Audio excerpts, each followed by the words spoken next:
We're live. Hello, hello. We're here with Adil. This is going to be uh, fun, mysterious, discovering. I thought you were going to Um, go with disgusting for a second. it's going to be enticing. Adil has a way with words, and he was just telling me that makes his clients a shitload of money. Yeah, And to say the he's least. going to be sharing with us not all of it, because there's only so much time, but what he's going to be sharing, if you don't absorb it and put it into practice, in German you say selber schuld. It's your own fault. Yeah. Like seriously, like this is like on a golden platter. Here we go. Have fun. And it's all about copywriting. And we use copywriting in everything in marketing, in your advertising, in your audios, in your podcasts, because In your you know social you do media. audios, you write them as well, emails. Everything is with copywriting. So I'm looking forward to this, Adil. I'm going to clink out and give you the next 50 minutes. And Oh, if I have any questions, I'll be popping in and asking them, or just asking them as well. And I'm going to share this everywhere. And I look forward to this training. oh my God, this is going to be so much fun. So thank you, Sashka, for having me. So, hey, everybody. Welcome to what is now effectively my show. I'm kidding. So my name is Adil Marcy, and for the last 12 years, as of 2000, end of 2007, early 2008, I've basically generated an income for myself as a copywriter, but more importantly, in that same time, I've actually generated, at the end of 2019, $100 million for my clients in day from Michael. So what I'm about to show you is still what this life down as the easiest, quickest method of figuring stuff out and finding out your story, because we live in a day and age where story sells everything. In fact, this entire presentation is going to be renamed the Story Seller Method, because the Story Seller Method is part of my overall brand as the story selling blueprint kind of guy, that kind of thing. So just to give you guys a very quick brief background of who I am, I have been writing copy since I was 12 years old. I went professional at 18. When I say professional, it just basically means that from 12 to 18, for that 6-year period, I was consciously writing my and I was doing it. I was just telling stories, and they would use that stuff to sell their stuff, which is brilliant. In those 12 years, as I said, done over $700 million in trackable sales for my clients. Arguably, probably the most recognized name amongst other copywriters. Like, so if you go to high-level copywriters and you're like, hey, do you know a guy called Adil Marcy? You know, there's a very high chance, like 8 out of 10 times, they're like, yep, I know that guy. And they'll have a story about some of the stuff that we've done together. So to give you an idea, this stuff works. And what I'm going to share with you right now is essentially the biggest you'll find in your own client and how to actually use that in everything you do, because story is essentially, and copywriting is essentially, the most powerful thing you can have when it comes to, oh wow, Wi-Fi is hanging again. That should not be happening. Yikes. Huh, weird. I've basically moved it out even more because I'm on my phone. So I'm basically using my phone right now as my Wi-Fi channel, so it should be hopefully there. Thanks, Sashka, for giving me a heads up. So to give you guys a very quick idea, actually, you know what I'm going to do? I'm actually going to record this on my side as well, so if we lose anything, we won't actually lose it. So that's always a fun thing. So I'll just go ahead and do that now. Excellent. So cool. So you guys will actually get a recording of this if anything goes wrong from my side as well, so we have everything going for us. Now, as I said, goodness, what was I getting at? That was it. So as I said, copywriting is pretty much everything. It's in everywhere that you can see: email, sales letters, social media posts.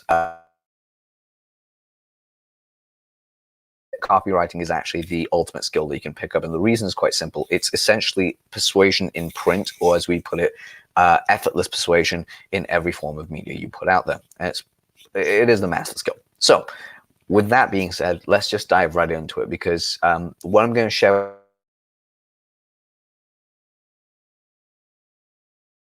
you will have such an incredible idea.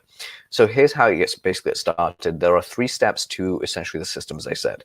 The first one is knowing what your greatest defeat is. And what I mean by this is quite simple. So I want you to get out a piece of paper. And on that paper, I want you to go on the left-hand side and draw a vertical line. And I want you to draw a horizontal line to almost the other side of the page and draw another vertical line. So you have like a graph. On the left-hand side, I want you to write down the words greatest defeat or my greatest defeat. And by the way, we have multitudes of these greatest defeats. We have them in business, in life, with clients, with health, with challenges, relationships, you name it.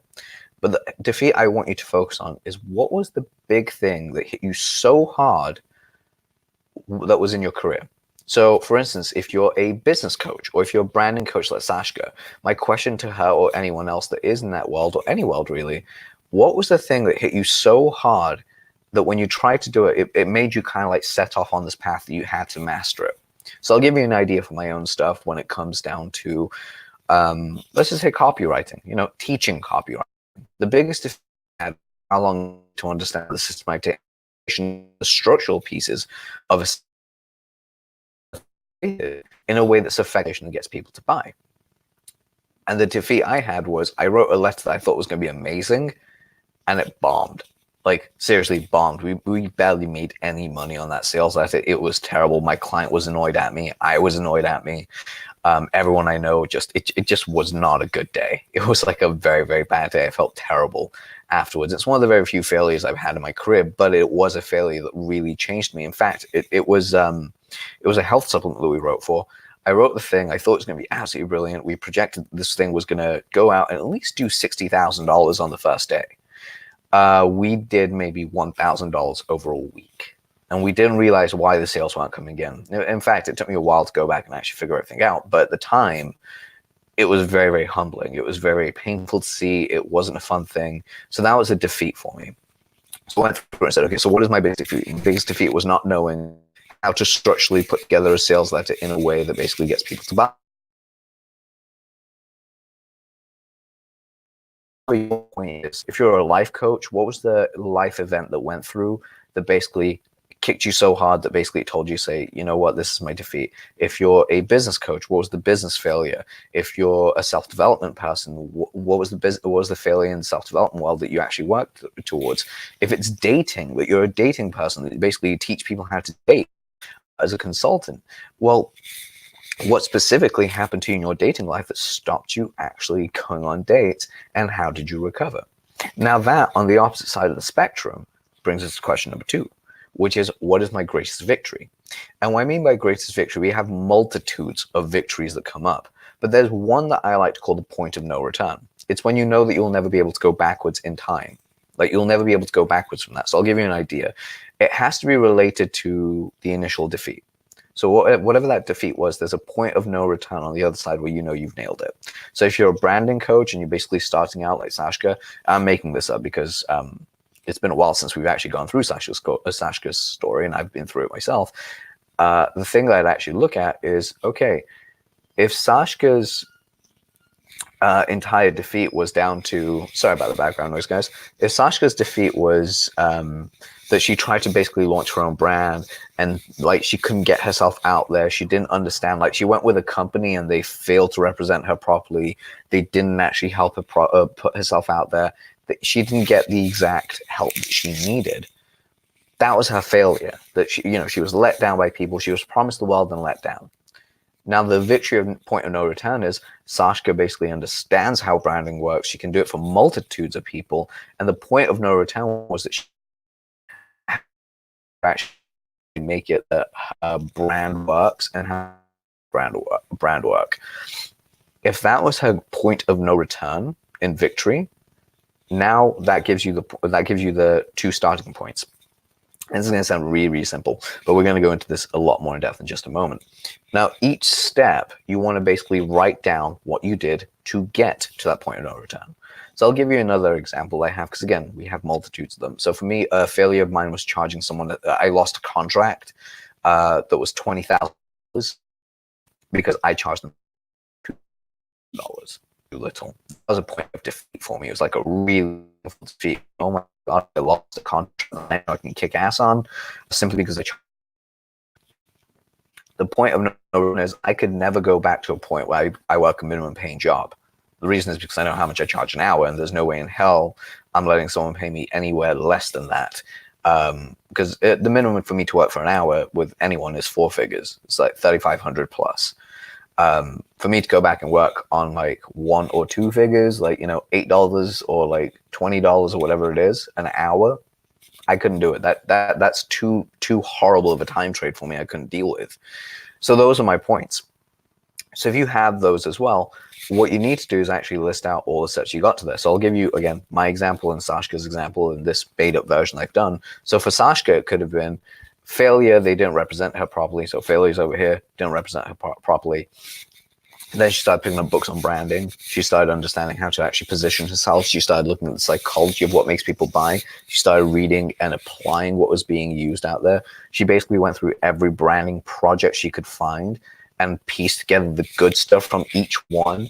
And then she basically all that idea into her own style, basically put it in the universe and see what happens. But the good news is I'm recording this on my side, so I'll basically go ahead and send this over to you guys. So just I'll repeat that in a moment once I get the all clear from Sashka that we're back on. Are we back on? Okay, excellent. I'll go back to it right now. Again, like I say, I've got this recording on my side. It's always good. Here's the simple aspect of it. So you've got where was I? So Sashka's entire thing was basically she failed, and all this kind of went down. So she basically picked up books on branding, understanding what was going on in her business. She understood how to position herself. She basically took all the little bits and pieces from everyone, turned it together into her own amalgamation, and put it out there in the universe. And she saw what was coming back. And then she basically systematized this exact process to give it to someone else to keep doing. So basically now she can build a brand agency because she knows exactly what she's doing. Now, with me, however, you have something along the lines of how I went from charging, like losing money to make,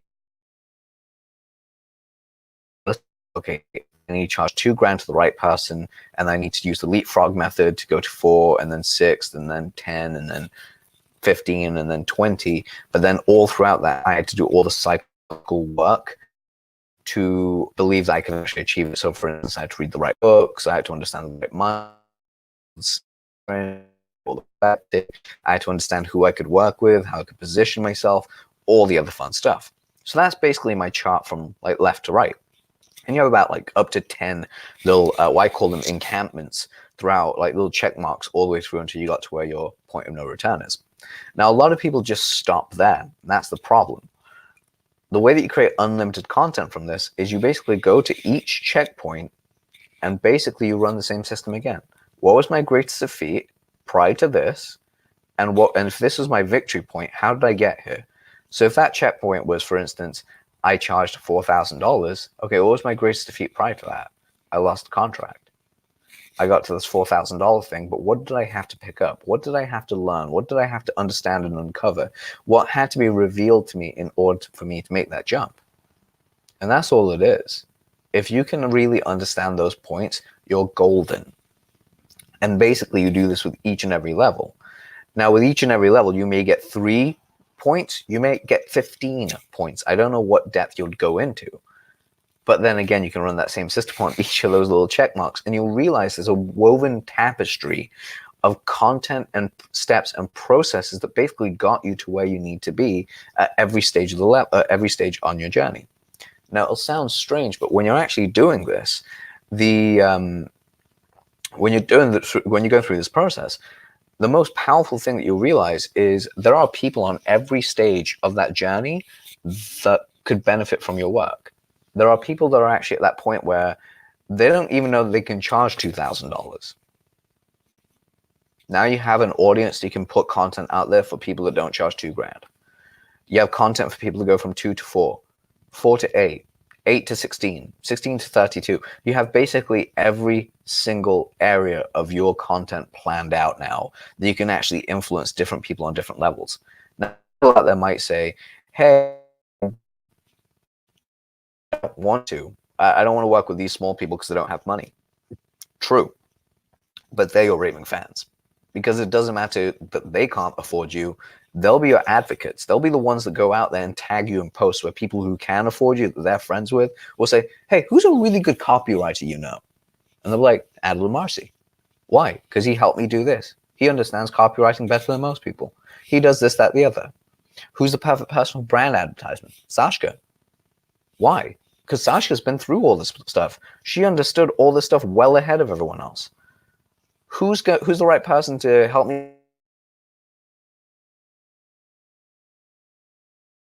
Why I don't know her stuff? I think we just had a moment of jumping out again. I'm going to wait for a second.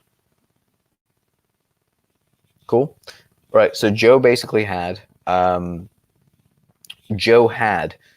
entire moment where basically she becomes the person that's tagged as a relationship expert because she talked about how when she was single, she was going through some stuff, or when her relationship was breaking down, this is how she turned it around, or how her clients did it.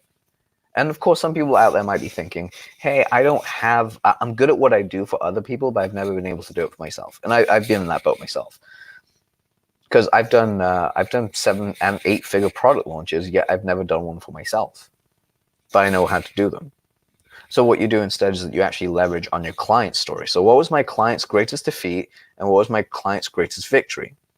And then you basically write that out, and then basically you do the same thing over and over again through their check marks, and you can leverage that. Because you can say, for me, it's quite simple.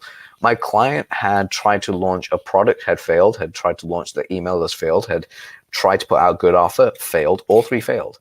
I came in, I basically helped them fix the offer. This is how we did it. I helped them fix their marketing. This is how we did it. This is how we fixed their launch. This is how we did it. And you break down each area. And now you have unlimited content to go out there. So it's absolutely brilliant as a fun. Sashka, any questions for about this? Because I know I've like 16 minutes now. Damn, no questions yet. But as far as it goes, if you guys do have questions, please go ahead and ask them, because they're brilliant. But here's the incredible part as well that really comes out of this.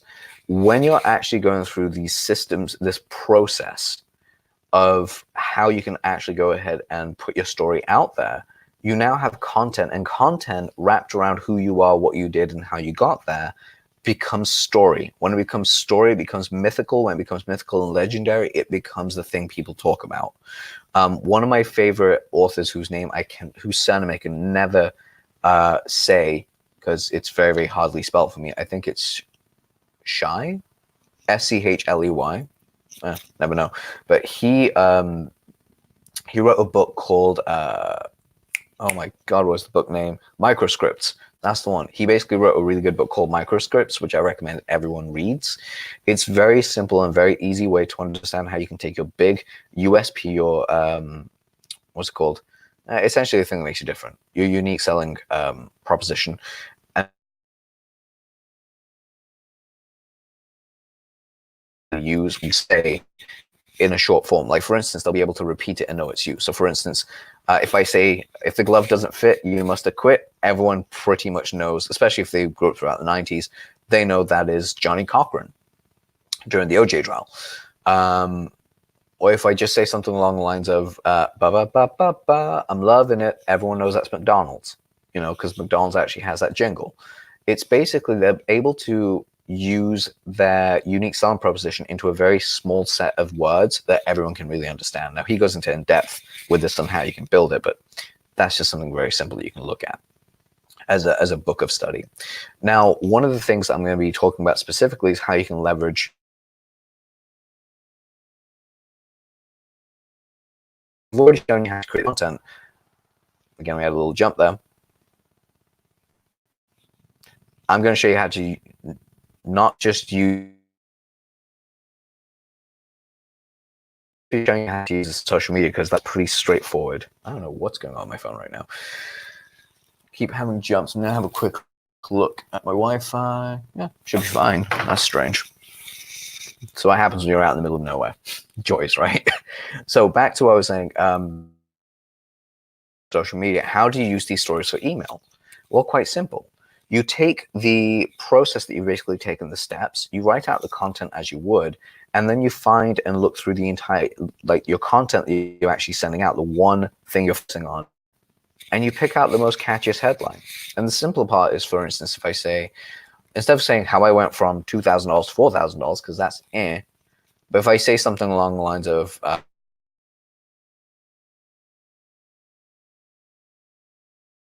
that's a great subject line.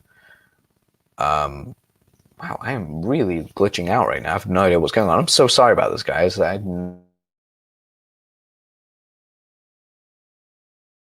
Hopefully I'm back and you guys can hear me. But one of the things I really found, especially when I know, right? I'm so sorry, Sashka. I really am. I'm glad I'm recording this on my side as well, so I can send this over to you right after.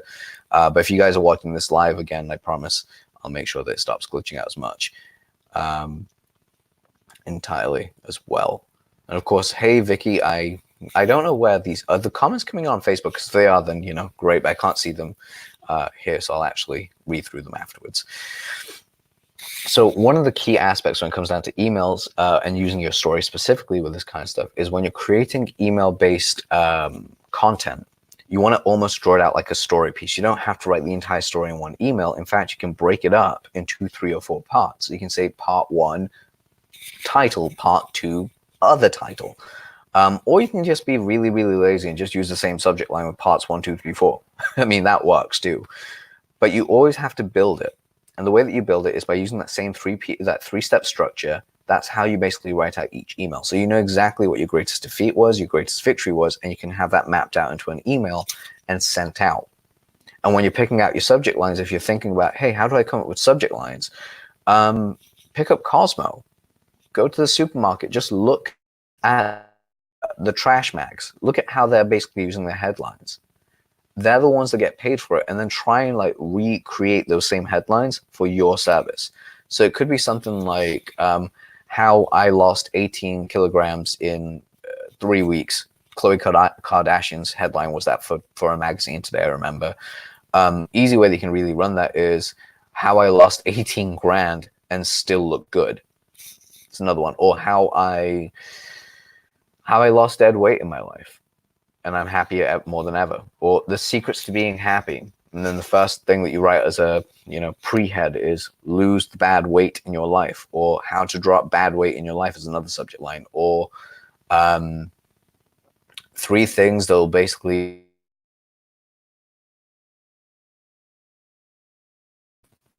weight loss is another thing. It's a very, very, very touchy subject. Weight loss is a touchy subject, so especially with ESPs, like email service providers. So you can use something that's creative along the lines of Khloe's story, or Khloe Kardashian is lying. That's a great subject line because it's divisive. But essentially, the way that you'd run that with the system I gave you is you'd have Khloe Kardashian is lying, and the email goes into, I remember when I was really heavy and I couldn't lose weight and I went through all this stuff. In fact, I tried every single thing out there and nothing worked. In fact, the thing that worked for me, I'll show you in the next email. Check it out. And this email, you basically like write a little bit more, you go into a little bit more conversation, and you talk to people about it. And then finally, email 2, you kind of go into your discovery of how, the steps you took, a little bit of the steps that you took, an overview. And then email number 3 goes into the in-depth work of how they can work with you, and email like with a testimonial in there and someone that's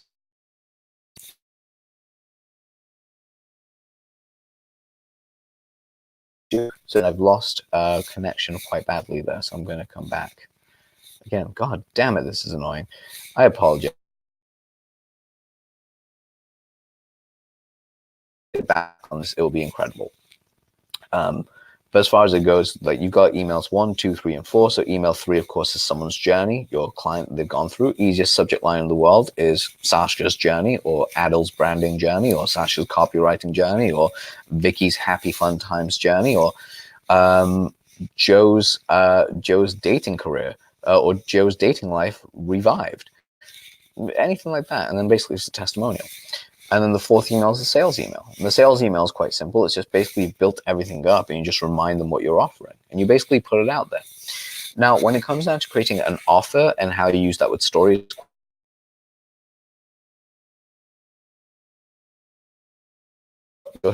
exactly what you're sharing. Like you've already told them exactly what it is. Like your offer is exactly what it is. And you built it up in the last couple of emails. So now you basically just go ahead and tell them, hey, this is my offer. This is what I'm doing. This is what I'm basically charging and sharing.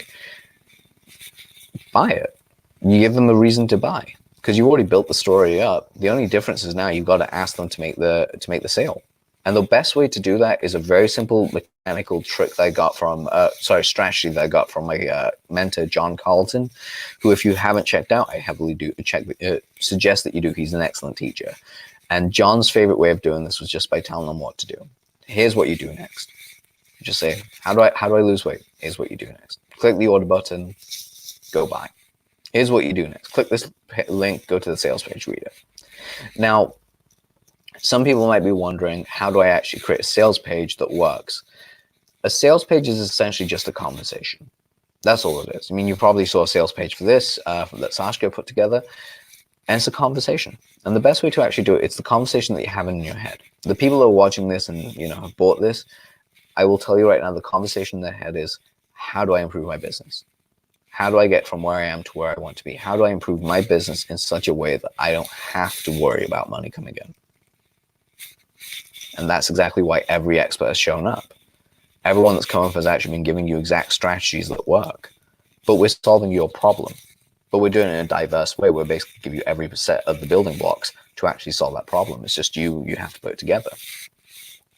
So writing that sales letter had to be around the story of how Saskia, or if I was to rewrite her story for this letter, it would be Saskia basically went ahead and, what she's basically found, she scoured the internet, found the people that she knows, likes, and trusts, and knows exactly that they've actually done what they say they're doing, and put them together in a way, put them in a room in a way that allows everyone else to actually really extract their genius and live from what they're basically sharing.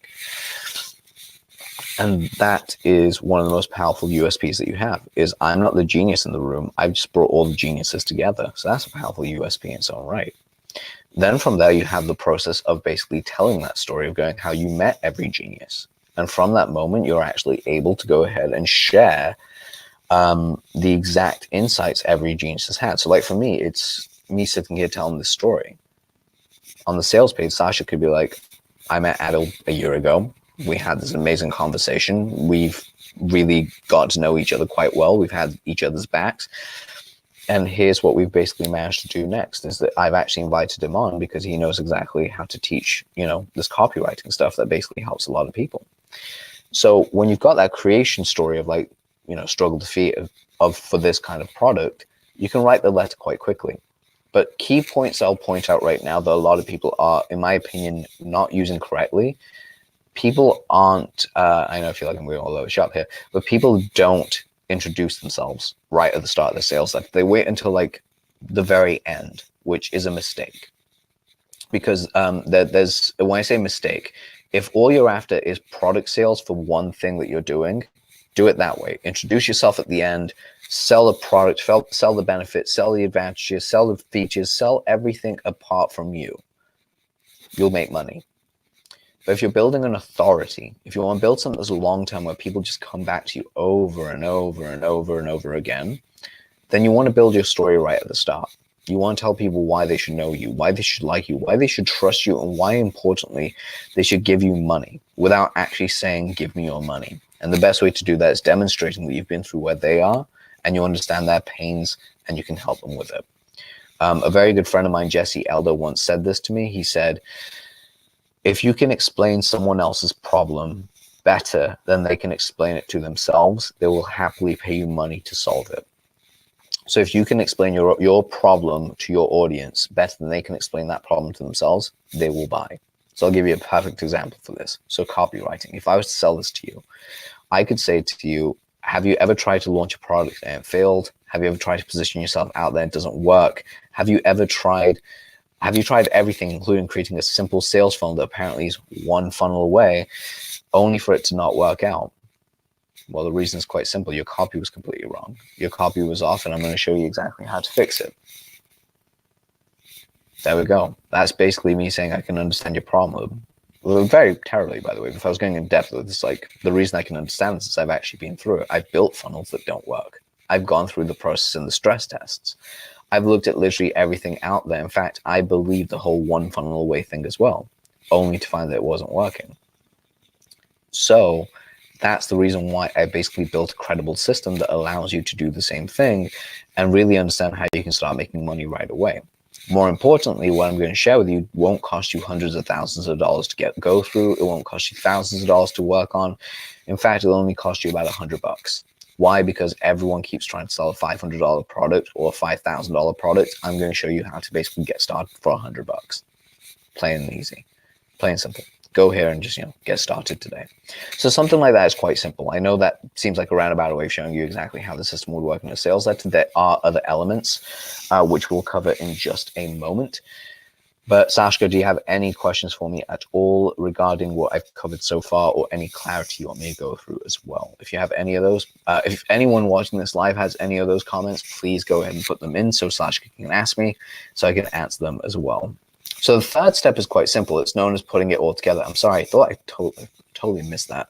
So the third step is actually plotting the points and then weaving it all together. So you have your defeat, you have your victory, and now you have like, how do I plot this all together? And I'm going to be right back in just one moment. Hold on.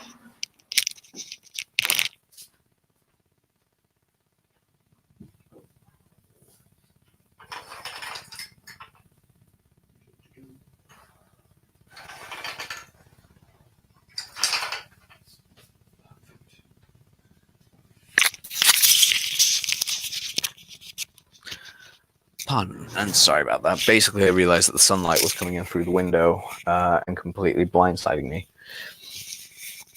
So power words, excellent, great. So the third step is essentially how do you go from here? How do you go from start to end, and the spots in between? That's step number 3 is linking the entire story together and plotting out all your bits in between. And power words are a thing. But I like to, power words are essentially words that you use that are more visceral and actually more in the gut, in the heart, and in the mind. So keywords that you really want to avoid, there are 5 keywords a lot of people say that you need to avoid or use sparingly. And the first one, and Sashka knows this because I harp on about it every single day and I flippin' hate it so much, and that is the word learn. I really dislike the word learn because it will kill your sales. It will sacrifice your conversions. It will basically help you lose so much money. And the reason is quite simple. Learning is actually linked to school. Schooling is linked to pain. Pain is actually the reason why they don't want to buy subconsciously, even though it's a good damn idea. And it makes your ability to persuade way harder. So using other words like discover, uncover, revealed, those are all power words. And the reason they're power words are quite simple. Discover makes it feel like you're about to go through and actually uncover, like, find something original. Uncover means that you're about to excavate something and find something that's lost and powerful. Revealing is like pulling back the curtain and showing someone exactly what's going to happen. So there's a bunch of ways. The only time that you really want to use the word learn is when you're referencing yourself. I learned this. And the reason that you want to do that is because it shows on an unconscious level that you went through the pain of educating yourself in order to get somewhere so someone else can have an easier path to figuring out the same thing that you figured out. Other powerful words are amazing. Amazing is another powerful word. And the reason is because it is to amaze. Awesome used to be a powerful word, but awesome has been like overly used. Essentially with every power word, if it gets overly used, it completely goes.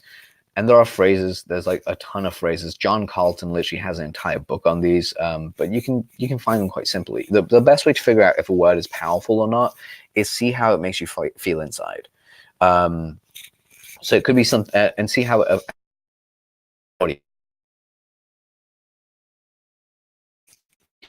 is gut punch. Gut punch is a very powerful set of 2 words because it brings up an image. And that's what a power word is. It brings up an image or a feeling. And that's exactly what you want to do. You want to put someone on a path where they're feeling and seeing and imagining everything they're actually able to pick up from what they're doing with you. So for instance, if you're writing a Facebook ad, specifically, let's just say you're writing a Facebook ad for a health product that helps you with keto dieting, right? So with keto, going into a keto lifestyle. And the way that you could really run this is just by saying, the power words, let's just make one up. So it could be discover how you can has a reset button. Reset buttons are powerful as well. Reset button to actually help your body allow itself to heal. Heal again, allow itself is another one. In a moment, I'm going to share the most amazing, incredibly powerful and awe-inspiring secret from keto diets that no one is talking about. Again, you're drawing people in. Those are all power words put together. I learned this by going through a series of bad events, and eventually I woke up to the equivalent of a gut-punching realization that the diet industry had no idea what they were talking about, and I finally figured out the deep, dark secret, again, all power words and phrases, that allowed me to truly share this knowledge with you today. Click the button below and you'll see my 30-minute presentation while going to why keto diets are being done wrong and how you can correct them today without breaking the bank. Those are all like combinations of power words. And the reason they're known as power words is each word brings up an image, a feeling, or a thought that is relative to the next one. The only ones that aren't are filler words like is, the, that, hi, hello, just, they're all kind of filler words that you have in between to actually link power words together. So I hope that answers the question of like whether or not there are power words and which power words exist. But yeah, if you're ever wondering, oh, is this a power word? Can I make this a power word? Just ask yourself, do I feel anything? And if you don't feel anything, then you know it's not a power word. But ask your audience as well. That's a very, very powerful way of doing it.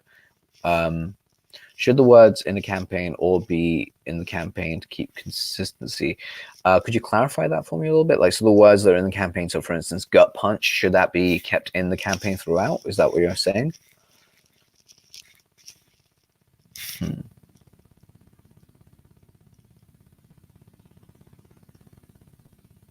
Oh, yeah, you can definitely do that, but it doesn't have to be. I mean, the overuse of a word can sometimes diminish the ability of that word's effectiveness. So if you're using the words such as, let's just use the word like that. I don't know what that is, but I'm just saying, let's say that's what it was. You don't want to constantly reference it, not constantly. You want to find a thesaurus and find other words that mean the same thing. I had a pain in my stomach. There was a pit in my stomach that really hurt. It felt like I'd just been hit by a semi truck. Feels like you can dress it up in a multitude of ways that basically mean the same thing. That hurt me internally is what you're trying to say. It was a gut punch. It was a reality call. It was a wake up call to reality. It was a moment of clarity. So you can use the exact same phrase. You can use the same meaning as long as the essence of what you're saying is consistent. That's fine. But if it's not consistent to the essence of what you're saying, it doesn't, don't use it. So consistency is key, but you can't change the word, because if you don't, people get banner blinded and they don't really, they kind of go blind to it. It loses effectiveness.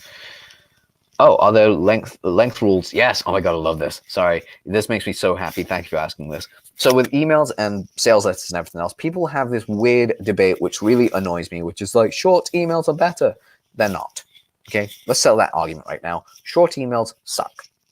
But here's the reason why.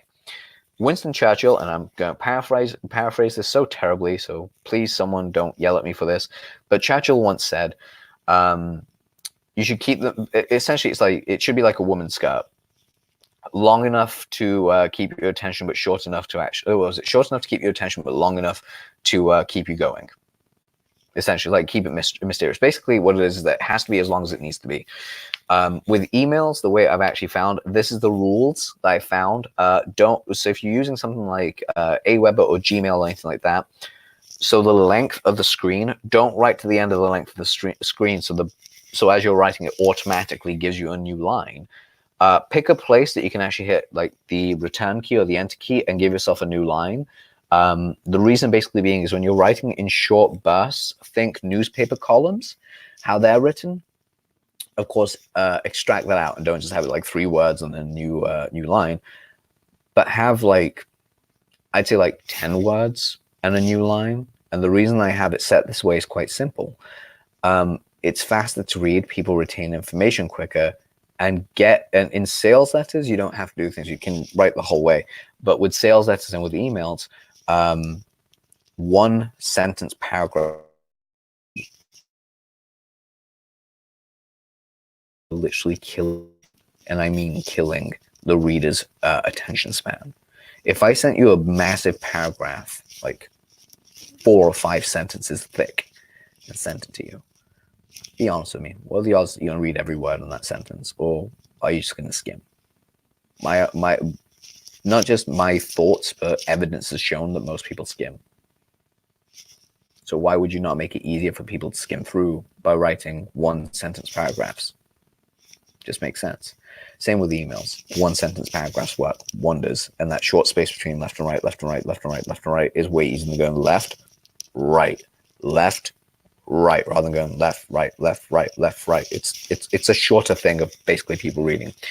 And again, as long as the email makes sense and keeps the person reading, that's the most powerful stuff. So I'll give you an example. I wrote a 7.5-page email, like 7.5 full pages of an email for one of my clients' pieces, and they said to me it's too long. We mailed it. We got more sales from that email than anything else. And the simple reason is quite simple. Simple, of course, it's going to be simple. The simple reason for it is that people liked reading the information that was there. They enjoyed it. They wanted to know more. As long as it isn't a boring story that you're using in your emails, you'll be fine. If all you're trying to do is get someone to buy something and there's no story behind it, that's a whole different kettle of fish, and you don't want to be that person. You want to be the person that basically entertains, gives information, gives them a reason to keep reading, and then you can ask for the sale.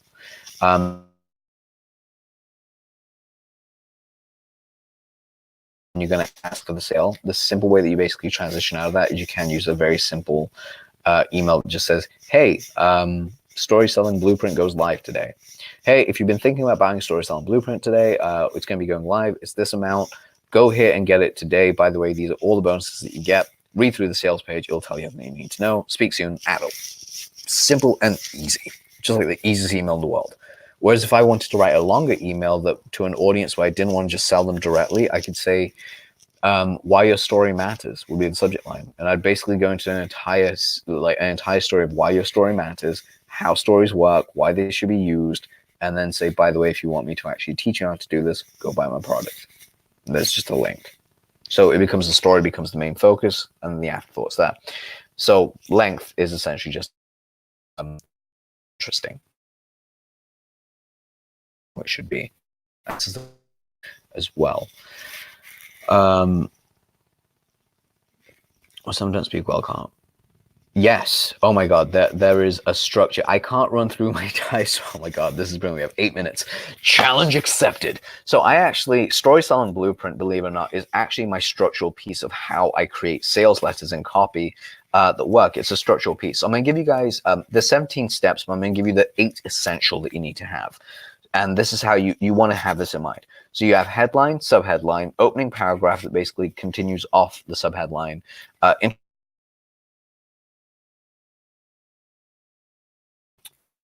testimonials. Damn it. Number 6 is introduction of products and solutions. Number 5. Number 6 is testimonials. 7 is close, and 8 is basically testimonials and not guarantee and reclose. I know, very, very short version of doing that. There's 17 steps. I'm missing like 9 of them that basically make the difference entirely. But when you actually have the system in place, or you actually understand how someone thinks, there's certain things that you need to have. So I'll give you a basic. Ask anyone. It'll literally take me 4 minutes to do. Anyone out there, give me your product and just tell me what it does. Like, could be anything. I will verbalize it right now on air for you, and you can use it. So someone go. Car sales? Really? Okay, fine. I'm a car salesman. I'm going to sell my damn car through direct mail. Oh, radio ad. Okay, even easier. That's going to be a little bit more difficult because that's a shorter ad, and the way that you basically do that is quite simple. So it'd be something along the lines of, if you're trying to sell your car, if you're trying to be a car salesman and using radio ads, oh, how do I do this? You really have to throw me a curveball on this one. All right, let's go. Tired of having a beat up car and ready for a new upgrade? Then come on down to Adul's Car Lot, where we're going to be showing you exactly how you can have top tier car models and then find out what the prices that you'd have, like if it's 10% off, at a reduced rate of what all our competitors are doing, and more importantly, why we've been voted the #1 car sales lot in the entire UK for the last 3 years running. come on down to Adul's car lot located blah, blah, blah. Now, you don't have to have a long sales letter for that. The reason is quite simple. It's a radio ad. It's very, very short. If this is a sales letter that I was mailing out to people, I'd basically write something a little bit more. It's something along the lines of, I'd use the structure of found the man, where it'd be, oh my God, I'd find it. So it would be, I could say Chrysler, or what do Chrysler, Disney, and you have in common? Sorry, Chrysler, Disney, and you finding your car have in common. You all found your man. And I'm just going to like in 1960 or whatever it is, Chrysler was under a lot of pressure where they were losing money and they almost had to shut down. They couldn't actually do what they were doing until they found their man. Their man was Lee Iacocca. Lee Iacocca revolutionized the way they did sales forever and actually turned Chrysler around. Walt Disney, he was going through a whole thing where he didn't know what he was doing, whatever it was. It wasn't until he hired, I do my research on this, he hired whoever it was, and they found their man on a way to actually really launch it. Even Marvel, you can just say, Marvel was about to go out, was going to go out the window into the toilet and be completely sold out of all their properties because they were losing money. It wasn't until they found Kevin Feige that they really expanded and exploded with Disney and Marvel, and they found their man. So what does that have to do with you? Well, my name's Adel Marcy, and for the last 3 years running, I've been the #1 salesman at a Marcy's car lot. What we do here is we essentially buy cars and sell cars at a great rate that allow you, our customer, to walk away smiling and refer us to at least 3 people, that want to actually buy the car as well. The reason, quite simple. We have the utmost professional training out there. We make sure we never sell you less or more than what you've bargained for and asked for. And ultimately, we give you the best service in the